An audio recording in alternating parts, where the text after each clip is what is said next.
এই দুনিয়ায় ইহকালীন শিক্ষা পেল, আখিরাতের শিক্ষাও পেল, তাহলে সে দুনিয়াও শিখলো এবং আখিরাতের শিক্ষাও পেল।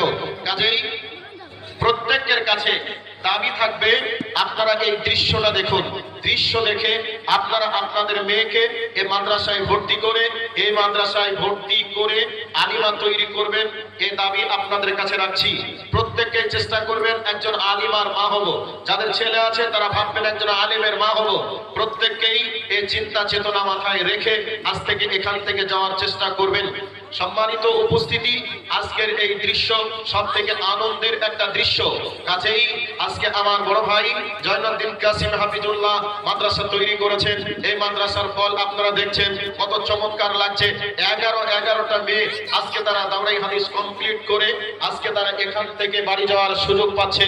কাজেই আপনারাও আপনাদের মেয়েকে মাদ্রাসায় ভর্তি করে ইহকালীন শিক্ষা এবং পরকালীন শিক্ষা দেওয়ার জন্য, প্রকৃতপক্ষে একটা মানুষ বানানোর জন্য আজকে এই কারখানা তৈরি করা হয়েছে। এই কারখানাতে আপনারা আপনাদের মেয়েদেরকে ভর্তি করে যোগ্য মেয়ে তৈরি করবেন, যোগ্য মেয়ের যোগ্য পিতামাতা হওয়ার ভূমিকা পালন করবেন। এ দাবি দাওয়াত রাখছি। আর এই মাদ্রাসার জন্য প্রত্যেকের কাছে আমার যেটা আহ্বান হবে সেটা হলো এই, যাদের বুদ্ধি আছে, বুদ্ধি দিয়ে মাদ্রাসার উন্নয়ন কি করে হবে তার